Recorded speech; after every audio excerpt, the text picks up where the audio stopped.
friends, I'm Yizzy Pop. I am a cosplayer and a self-proclaimed creative individual. Today I will be talking about the process of me making my Christmas Pyramid Head cosplay. So the origin of this cosplay is that it was the end of spooky season, a very sad time for little old Yizzy Pop. Because I love spooky season, it's probably one of my favorite times of the year. But the thing is, I also love Christmas and the holiday season. I'm a very seasonal person, even though people are like, oh, spooky season can last all year long if you wanted to.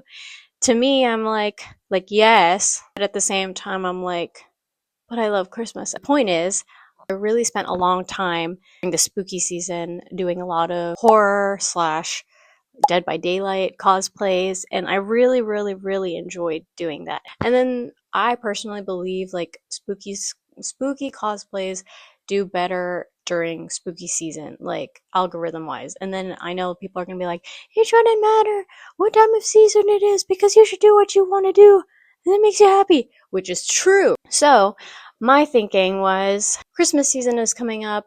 I think it would be so cool to do like a Santa or holiday pyramid head.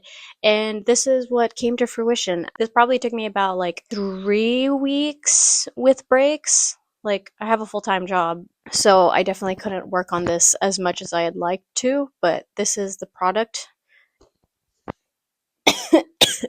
This is what I brought to the convention. I probably could have made it a lot better quality. I am not like a high quality cosplayer whatsoever.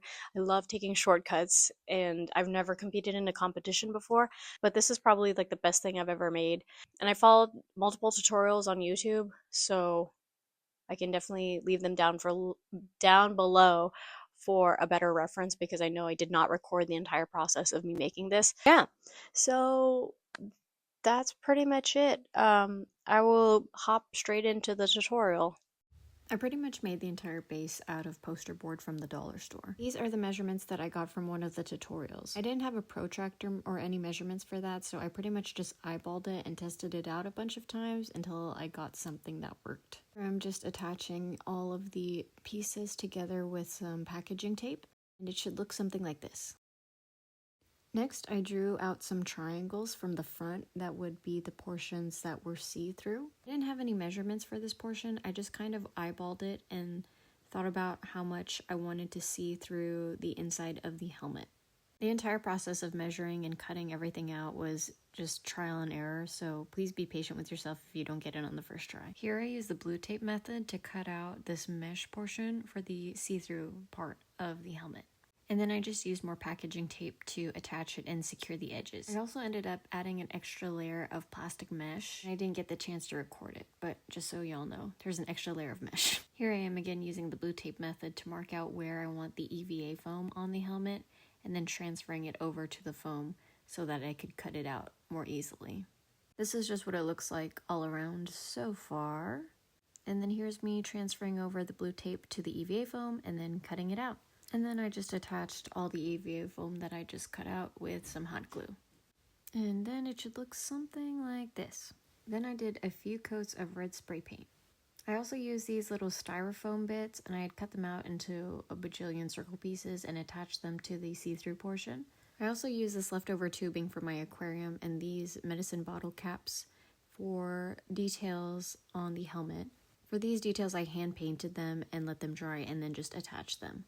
For the medicine caps, I actually ended up just spray painting them over as well as the styrofoam bits. And then I just took some darker red paint for the weathering process just to make the helmet look a little more dirty. Sorry, this video is super zoomed in. Then I went outside for some blood splatters. I used this cardboard from an old TV box for the sword base. Then I sandwiched the cardboard base in 2 pieces of EVA foam that I traced out. Then I did a few coats of red spray paint, and here's what it looks like. And then I repeated the weathering process again by using the dark red paint. I found this thicker piece of cardboard that I was able to slide in to use as a handle. And then I added white fuzzy trim for the handle and at the bottom of the helmet. And then for the final look, I very last minute hot glued my outfit together, so I didn't record anything because I didn't plan on including it in the tutorial because I didn't sew any of it. But for the last bit of details, I just added a Santa hat on the top, and yeah, This is pretty much the entire outfit.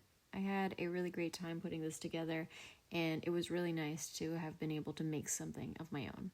Thank you for being here and supporting me. I hope you all have very holly jolly holidays for those who celebrate this time of year. And yes, bye.